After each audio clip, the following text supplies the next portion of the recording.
Hola, buenas. Soy el maestro de ajedrez, maestro federado de ajedrez Pablo Calvo y eh, mi idea es a través de estos pequeños como tutoriales que vamos a ir haciendo, ir complementando la ejecución de cursos de ajedrez. Entonces este es el primero de una serie de tutoriales donde vamos a hacer o compactar algunas unidades, donde hay algunos contenidos, que son modalidades de trabajo para que ustedes vayan familiarizándose con el juego del ajedrez.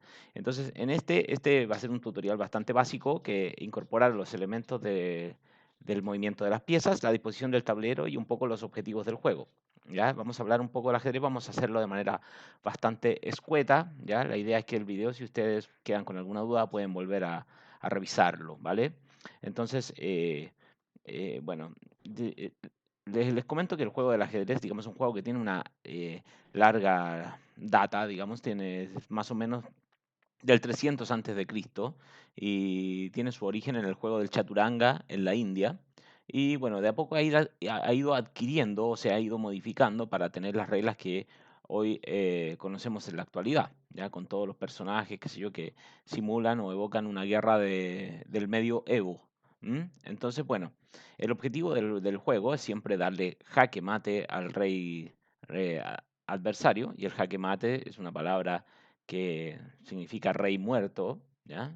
Se diferencia del jaque, pues es un momento en donde el rey no tendría soluciones posibles, y cuando el rey ya no tiene soluciones, estando amenazado por las piezas del oponente, pierde la partida, jaque mate. Ya veremos cómo se da un jaque mate, pero de momento, ¿no es cierto?, quería mostrarles cuáles son las piezas que tenemos, presentarles las piezas en relación a su disposición y sus facultades.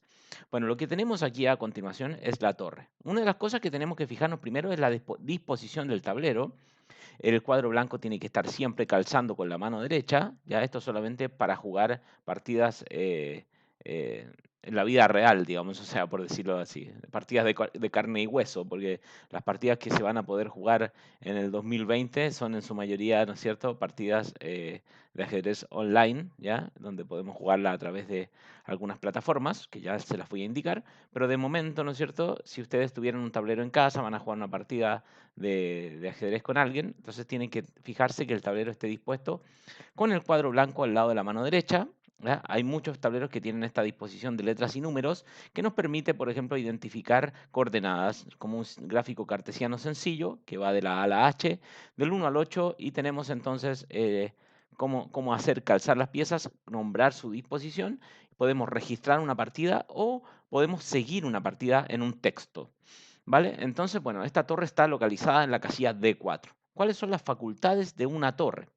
¿Ya? La torre es muy sencillo, por eso es la primera pieza que se enseña a mover, porque se moviliza horizontal y vertical las casillas que ustedes deseen mover. ¿Ya? Su posición original en el inicio del tablero es la casilla A1 y H1, y ustedes pueden mover la torre por cuantos espacios deseen, ¿no es cierto? La torre puede llegar donde a ustedes más les acomode. Si quiero recorro toda la distancia posible, y si quiero, ¿no es cierto?, recorro solamente una casilla, un escaque. ¿M? Entonces, bueno, las piezas tienen la facultad de avanzar y retroceder. A diferencia de, ya veremos, los peones, que son piezas o sea, o digamos piezas que solamente avanzan. ¿M?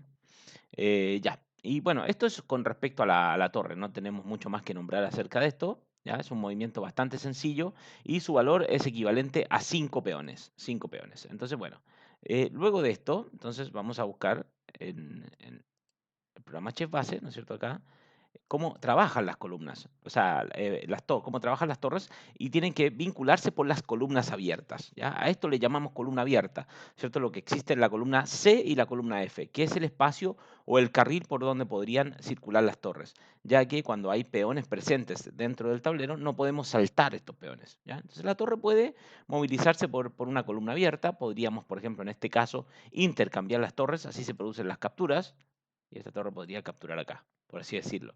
Si pongo la torre acá sería una mala jugada, pero es posible, es una jugada legal, y la torre podría retomar aquí en C1. Eso es para que ustedes identifiquen cómo podríamos producir las capturas. ¿Ya? Esto es relativamente sencillo. ¿Ya? también uno de los propósitos estratégicos de esta pieza sería, ¿no es cierto?, invadir, ojalá, en la séptima fila.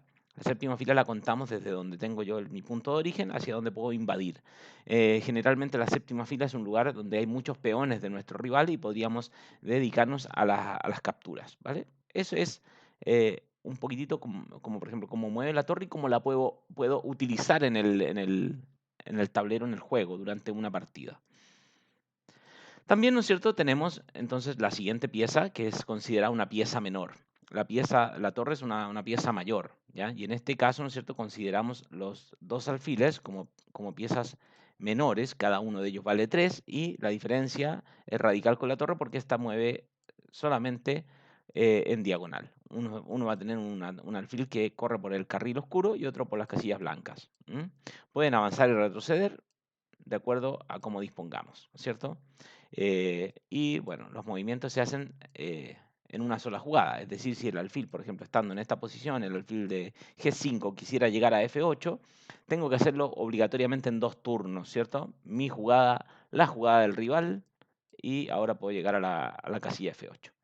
Entonces, bueno, ¿cómo funcionan los alfiles? Idealmente, ¿no es cierto? Están bien dispuestos en un tablero cuando pueden engancharse en las grandes diagonales, como pueden ver acá, ¿no es cierto? Tenemos un alfil situado en la casilla B2 y en la casilla B7. Y desde acá pueden trabajar por importantes diagonales donde puedo avanzar y disponer de la cantidad de casillas que yo desee, ¿no es cierto? También puedo retroceder, podría venir a la casilla A1 y este podría avanzar a la casilla E4, por decirles algo. No estamos viendo si son jugadas buenas o malas, estamos viendo solamente las facultades de las piezas y lo que pueden hacer. Entonces, bueno, y esta pieza se le asigna el valor de 3 peones.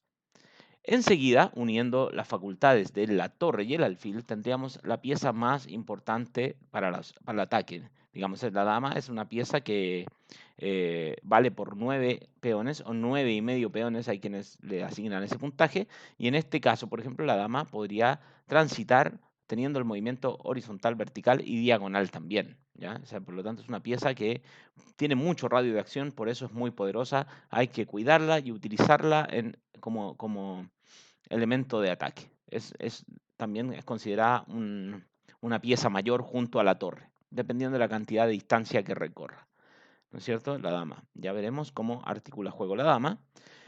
Y bueno, tenemos entonces una de las piezas más emblemáticas del juego del ajedrez, que es el caballo, ¿no es cierto? Cada uno de estos personajes representa algo dentro de una guerra medieval, ¿ya? El caballo podría representar entonces la imagen de la nobleza, qué sé yo, pero bueno, el caballito, entonces lo único que hace es que mueve particularmente diferente, ¿ya? Porque siempre describe una L, ¿cierto? Aquí está el ejercicio de cómo ir capturando todos los peones del rival, ¿cierto?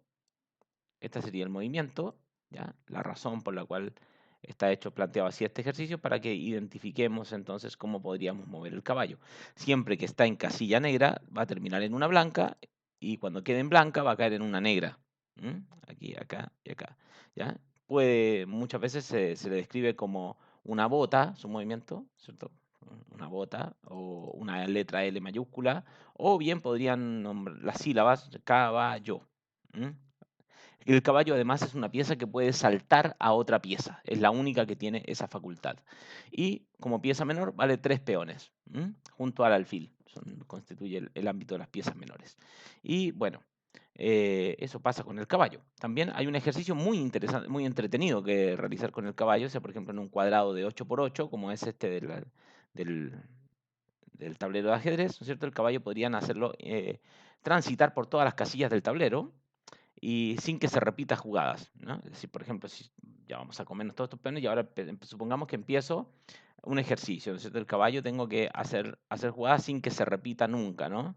Y, y buscar los brincos sin volver a pasar por el mismo lugar. Puedo intentarlo en muchos sectores hasta que, ¿no es cierto?, el caballo va a terminar asfixiado o ahogado. No sé entonces cómo ir a terminar. La idea es marcarlo con números, ¿ya? Si logran completarlo, se origina una especie de cuadrado mágico, ¿vale? Eh, y bueno, en algún momento iremos a... Aquí me ahogué, ya estoy. Entonces pueden buscar la solución a este problema, que es un problema bien entretenido, ¿ya?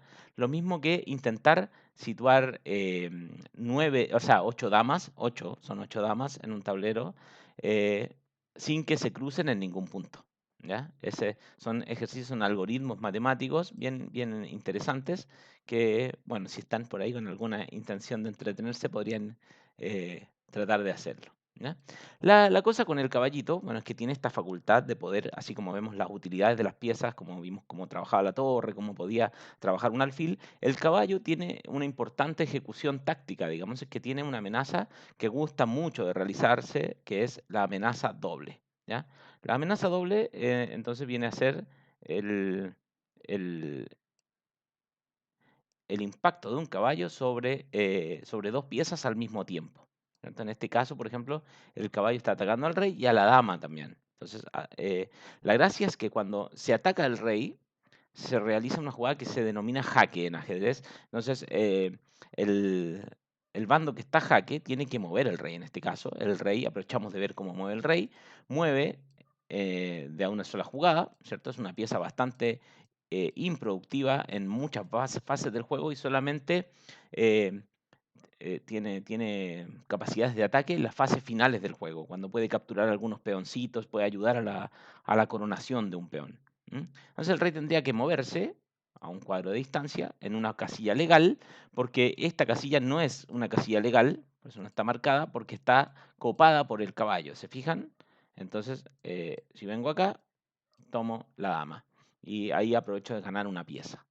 Tengo que forzosamente mover el rey porque estoy amenazado, porque me están dando un jaque. Entonces la regla del ajedrez dice que si estoy amenazado, tengo que mover el rey o tengo que cubrirme de un jaque. En el caso de un jaque de caballo, nunca puedo cubrirme de un jaque, nunca puedo tapar el jaque. Ahora, para mostrarles qué es lo que es cubrirse de un jaque, voy a hacer una movida torpe. Entonces ahora la dama le va a dar un jaque al rey y esto sería cubrir el jaque, ¿no? Tapar el jaque. No es que estoy haciendo jugadas muy buenas, estoy haciendo solo jugadas legales para que ustedes vean cuáles son las movidas posibles dentro del espectro de jugadas que voy teniendo. Entonces, bueno, una vez que ya vamos consiguiendo todo esto, entonces vamos a identificar entonces cómo se capturan las piezas. ¿Mm? Bueno, que la intención de este tutorial no es ser muy lento, sino que ustedes puedan volver a revisarlo, por eso no me detengo en mayores detalles, ¿ya? Entonces, por ejemplo, aquí hay una enorme cantidad de piezas y podríamos iniciar las capturas. Si juega el blanco, por ejemplo, lo que les debiera llamar la atención acá es la relación, por ejemplo, de estas damas. La dama esta puede acudir por la diagonal y capturar acá. Esto es un intercambio de damas, un intercambio de golpes porque la dama es capturada, pero el rey también puede capturar a su vez a la dama blanca, de tal forma que desaparecen las dos damas. No hay una pérdida de ninguna de las dos damas, porque lo que desaparece son las dos damas. Entonces lo único que me tiene que importar es ir quedando con piezas pares. ¿Ya? Esta sí es una captura importante porque el alfil vale 3 y la torre vale 5. Esta torre puede capturar al alfil y ahora este caballo, por ejemplo, puede capturar este peón. ¿Se fijan? Y este caballo va a capturar acá y la torre puede capturar al caballo y llegamos a una posición de aproximada igualdad porque tengo entonces un rey y una torre contra un rey y una torre y esto no debiera ser triunfo para ninguno de los dos, la partida debiera terminar en empate. Todavía se puede seguir jugando, a pesar de que no tendría mucho sentido estratégico. Entonces, bueno, después tenemos el peón, que es por sí solo, ¿no es cierto? A veces no tiene mucho poder, pero cuando trabaja en conjunto, sí es una pieza muy importante que diseña el edificio por donde circulan las piezas, ¿vale? Entonces, bueno, esta es la casilla original del peón, desde aquí parten, desde la segunda fila, cubriendo todo el tablero. Y finalmente, cuando van a iniciar su juego, tienen como una facultad importante de mover dos pasos. Esto si quiero hacerlo nomás, si quiero muevo uno, ¿ya? Pero puedo mover dos pasos hacia adelante como lo haría en este caso. Una vez que pierdo mi facultad inicial, solamente puedo mover un solo paso, ¿vale? Y aquí podríamos también mover un solo paso. Y ahora si este peón quiere adelantarse, entonces esta pieza la puede capturar acá. Esa es la manera de capturar de los peones. Cuando están frente a frente no se capturan, ¿vale? Entonces, si yo capturo acá, por ejemplo, y este peón se posiciona acá, entonces me van a capturar. No se capturan los peones cuando quedan frente a frente, ¿ya? Tiene que producirse la captura en términos diagonales. Es decir, no voy a hacer un... Supongamos que dos peones estaban así nada más, nunca se van a enfrentar, ¿vale? Para que hubiese estado así, este peón hubiese tenido que partir acá, ¿no? Esa es hubiese sido otra posición. Si están así, entonces sabemos que estos peones nunca se van a confrontar. Solamente van a quedar frenados aquí, ¿vale? Y se supone que este es un caso hipotético donde debieran haber más piezas sobre el tablero. Entonces, bueno, estamos acá, ya vemos cómo puede mover el peón y vamos a ver cuál es el propósito fundamental de un peón. Entonces, la idea es que un peón intente llegar rápidamente desde que avanza, ¿cierto? Podría mover dos o uno, pero la cosa es que va llegando acá. Si llega al final del tablero, entonces puede terminar convirtiéndose en una pieza muy valiosa. Por ejemplo, acá me da la opción de transformarlo en una dama, una torre, un alfil o un caballo. Ustedes pueden pedir las damas que deseen. Si llegan con 8 peones al final del tablero, puedo pedir 8 reinas, ¿vale? Son casos que casi prácticamente no ocurren en ajedrez, pero existe, ¿no? También tendríamos entonces la posibilidad de pedir una torre o de pedir un caballito. Este es el momento que llamamos coronación o promoción de un peón. Entonces es un propósito estratégico porque si un peón llega al final consigo material extra, voy a tener más piezas que mi rival. Hay jugadas especiales, ¿ya? Que tiene el peón, que con esto no se lo van a aprender de buenas a primeras, si nunca les ha ocurrido esto, tenemos la dinámica del peón al paso. El peón al paso es una situación muy particular que tienen los peones. Por ejemplo, aquí tenemos una relación de reyes, este peón está tratando de avanzar para coronar, y esta jugada de peón, al avanzar, sería jaque. Es jaque porque el peón produce una amenaza en diagonal contra el rey. Recuerden que el peón ataca en diagonal, ¿ya? Para salir de la amenaza de jaque, el rey se va a situar frente al peón, porque la otra jugada que tiene, la otra jugada opción legal, es rey C8. No puedo nunca estar frente a frente con el otro rey. Estas dos jugadas, rey C7 y rey B7, son jugadas ilegales, que no permitidas dentro de las reglas del ajedrez, porque dos reyes no pueden estar nunca frente a frente, ¿ya? Esas son jugadas que nos va a prohibir cualquier plataforma de juego. También serían jugadas penalizadas si estoy jugando una competencia de ajedrez, ¿no es cierto? No puedo incurrir en una jugada ilegal. Tengo que jugar acá, rey A8, ¿vale? Y ahora se produce esto. De otra forma, el peón corona, ¿no? Sabemos que corona y tengo una dama extra sobre el tablero, debo ganar la partida con una dama extra. Entonces impido la coronación y ahora este peón, que es el único movimiento que me va quedando, fíjense, avanza a la quinta fila. Cuando un peón ha llegado a la quinta fila y viene otro recién saliendo de su lugar original y se ubica inmediatamente a su costado, aunque no estén enfrentados de manera diagonal, puedo considerar esta situación como el peón al paso. Es como que hay una especie de cobro de peaje, ¿ya? Y se produce una captura ahí. Este peón en realidad está frenando a 3 peones, ¿no? Frena a 3 peones. Y cuando este peón avanza, entonces este puede capturar también hacia este lado.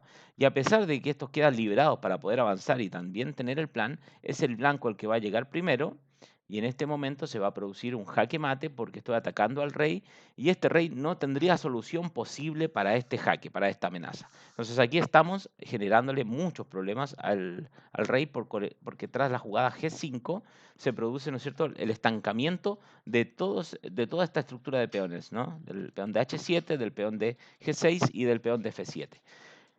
Si no entendieron bien de qué se trataba el peón al paso, no se preocupen, ¿ya? Esto solamente se aprende bien cuando se genera el efecto traumático de que les ocurre jugando. O sea, uno está jugando y pasa que nos juegan peón al paso, no lo advertimos y la sola como situación, ¿no es cierto?, nos va a hacer recordar que existía el peón al paso. Bueno, pero eso es para que sepan ustedes que existe esta regla y que a veces no se desconoce, ¿vale? Entonces, bueno, estaríamos ahí con esto y finalmente la otra jugada especial que podemos tener es la jugada del enroque, ¿ya? Una vez que nuestras piezas han sido desarrolladas, el rey tiene la oportunidad única de hacer una maniobra donde es el único momento donde se van a mover dos piezas al mismo tiempo, ¿vale? Aquí tenemos las piezas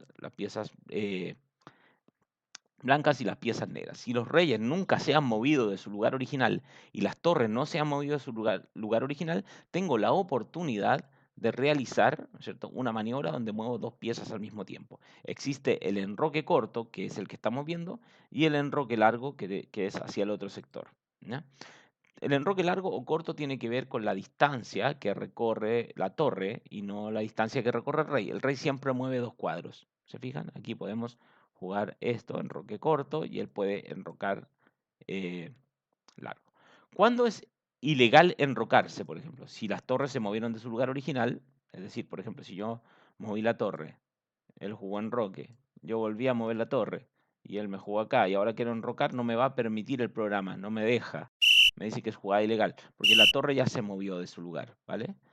Y también es ilegal enrocar si el rey atraviesa por una amenaza al momento de enrocar, ¿se fijan? Entonces este alfil me impide eh, enrocar porque está el alfil generando la amenaza. Entonces también podríamos generar este mismo tema y tampoco puedo enrocarme porque en ambos casos el rey está atravesando por un jaque. Esas son las particularidades que a veces se desconocen, que son cuestiones que hay que entender bien del juego.